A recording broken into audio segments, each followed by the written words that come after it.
Hey, what's up, ladies and gentle tubers? It's Tyler. Welcome back to the eveRide channel for a vlog.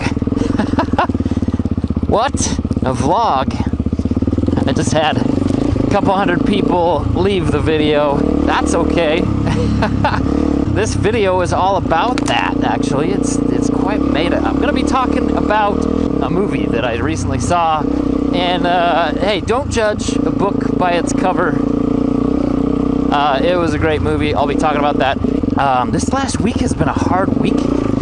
Please pardon me for taking it easy. I'm dealing with a kidney stone right now. It feels amazing. No, it's kept me up all night last night, and hopefully that thing can move right along here soon.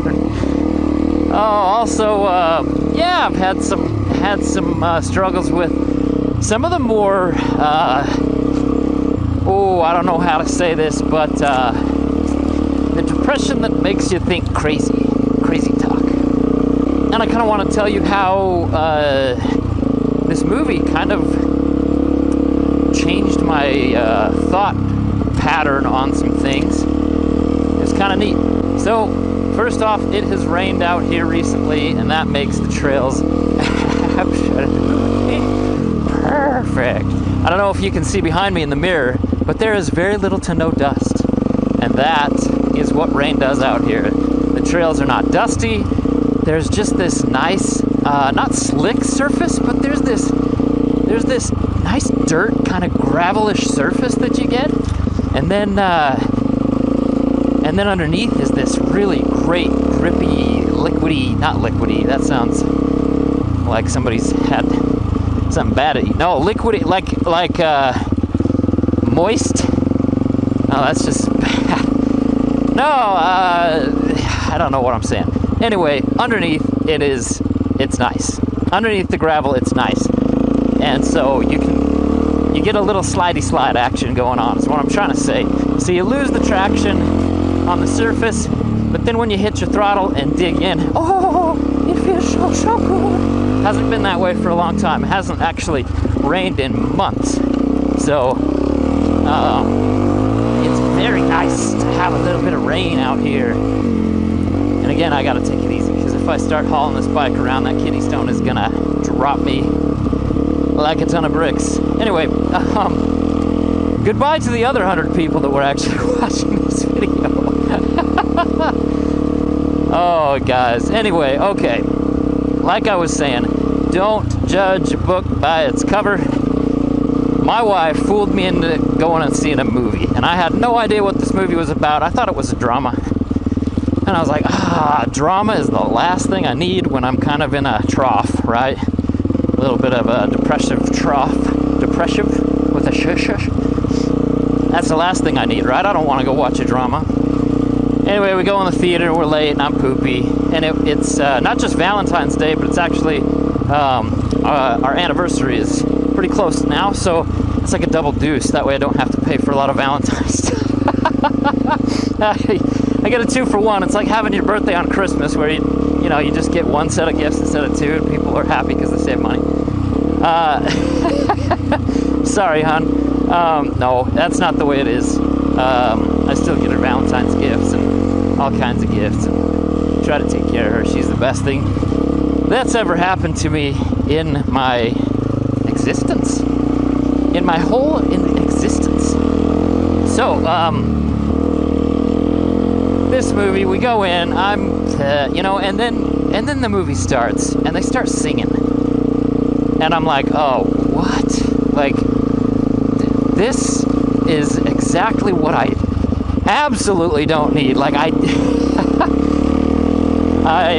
didn't want to see a drama. What I wanted to see even less was a freaking musical, right? And I have to say, for about 20 seconds, I felt really angry about this. And then for the next, maybe minute or so, I felt a little bit, maybe a little bit on the effeminate side for actually kind of liking it. And by about 2 or 3 minutes in, I was thoroughly enjoying myself and loved the rest of the movie. So The movie is, and spoiler alert, spoilers ahead, for sure if you plan on going to see it. If you're not going to see it and you're just like, oh, that's a frou-frou musical, and this is a motorcycle channel, I'm into manly stuff. Well, that's all good. But anyway, I recommend you go see it. It's called The Greatest Showman, and anyway, guys. All right, well, there goes a couple thousand subscribers. But anyway, who cares?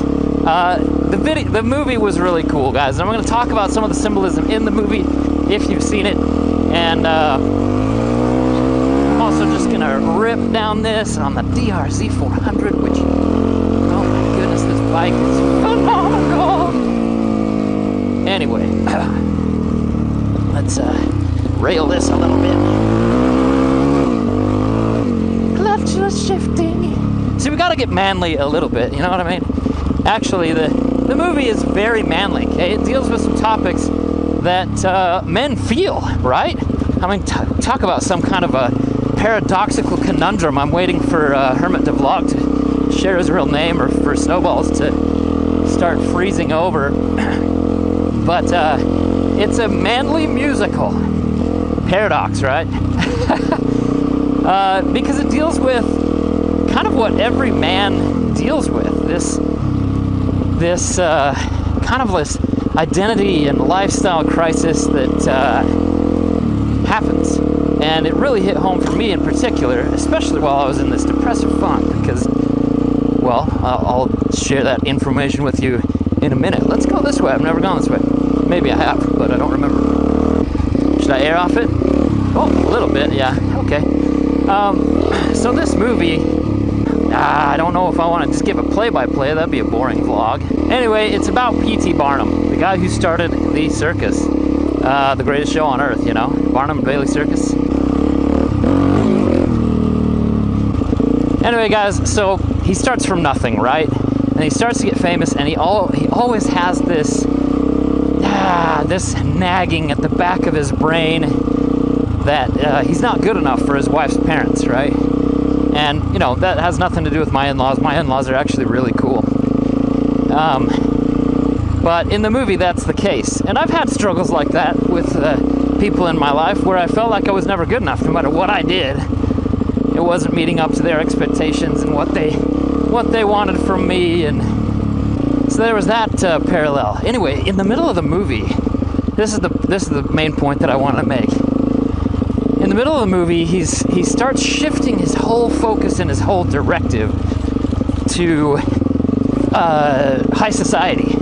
He stops with the circus stuff. He kind of stops hanging out with his circus people, who originally he touted as, you know, we bring these people out of the dark, and, you know, other people call them freaks, but they're awesome. And anyway, wow, this is fantastic through here. I'm really having fun on this trail. I wish it was a single track, but hey, I'm happily riding along here. So, oh, there's the kidney stone.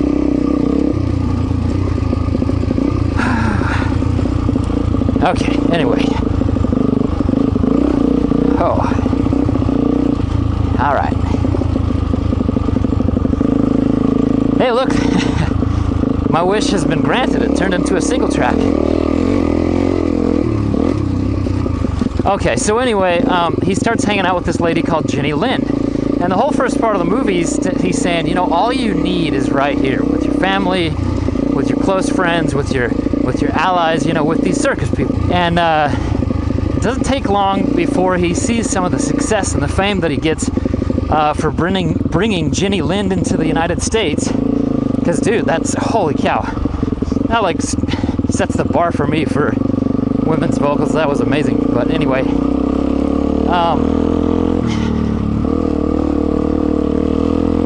so there's a point in the movie where he's faced with basically having an affair with this beautiful, beautiful, glamorous woman. But his wife at home is also beautiful and glamorous, and you know, he's got 2 daughters, and this is great. I love this trail. So anyhow, just keeps getting better on this nice loamy stuff, you know. Ooh, which way do I go? Looks like up for me. But so he kind of has this realization when the affair could happen. And man, I think every person in the theater, every person who's watched that movie, whoop, I'm running out of gas. What a place to run out of gas.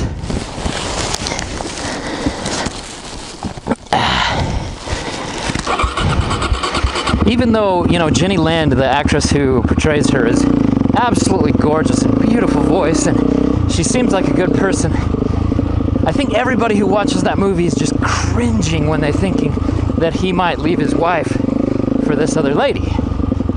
And nobody wants him to do that. Anyway, it ends up, well, I won't spoil that part in case you've by now decided to go see it and you haven't seen it yet. But here's the thing. I think symbolism-wise, they chose that, and the way that I saw it is, you know, we can be faithful to our wives. That's not a problem, right? But does what we do get in the way of that? See, in the movie, they portrayed it as Jenny Lind, right? How she was in there, and better start watching it because I'm low on gas.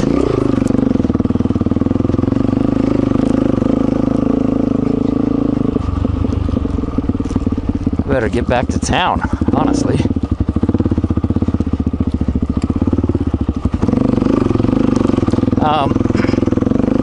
Anyway, we all have Jenny Linds in our life, not in the way to commit an actual affair, but in the way that, you know, this glamour and this glitz and the lights and everything that she symbolizes in the movie can tear us away from our families. The money and, you know, fame or you know, prestige or whatever. It can tear us away from the things that really matter. And it was really cool because I don't know, I saw that. She sings a song in the movie that's absolutely gorgeous, and it's called Never Enough. And it's funny because it's like, do we want to be the type of people that it's never enough? Or do we want to be the type of people that say, everything you need is right here in front of you? And it's your family and your close friends, your allies. And so you guys, in the way of the channel, that hits home hard. Because on the channel, I really focused hard on a lot of really glitzy videos and the super cinematic stuff and the, you know what I mean? And I love doing that, there's no question about it. But I gave up on kind of my roots, on kind of my circus roots. This motovlogging stuff, and talking about things that matter in my life, things that are real. Talking about depression and talking about just real life stuff, things that actually happen. And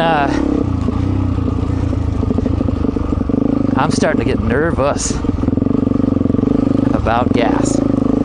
I don't know where I am, but I'm happy to be where I'm at. Just with the gas thing. I see a big road up there. I'm pretty sure that's what I'll end up on here in just a second. And I can make my way back to town easily. But anyway, I thought it was a really cool message. And you know, don't get caught up with the Jenny Linds in your life. It's beautiful and it's rewarding in some ways, but don't lose sight of the most important things in your life to go for the glitz and the glamour, you know what I mean? Sometimes the simple things mean so much more. And that's why I'm doing this vlog today. The Jenny Linds in our life can be a lot more than just, I don't know, a woman, another woman. It can be a lot more than a career. It can be something that we just waste our time on, something that pulls us away from family, pulls us away from right here, right now, everything you've ever wanted and needed right here, right now. So anyway, guys, that's just some stuff to consider. I want to thank my wife for for such an awesome anniversary. That was really fun, and I'm grateful that she fooled me into going to that movie. We were going to go see Thor Ragnarok, but we ended up seeing that anyway, and man, I really enjoyed it. So I would go see it if I were you. I'd go check it out. It was really good, and the music's really catchy, and I'm sorry, but you are gonna leave wanting more, because the music is really good, but the message is also spot on. Anyway, guys, that's it for me. Much love, and stay away from those Jenny Linds in your life. It's beautiful and exotic and great, but it's not what you really want, and that life will never satisfy. It'll never be enough. Anyway, guys, much love to you. eveRide out.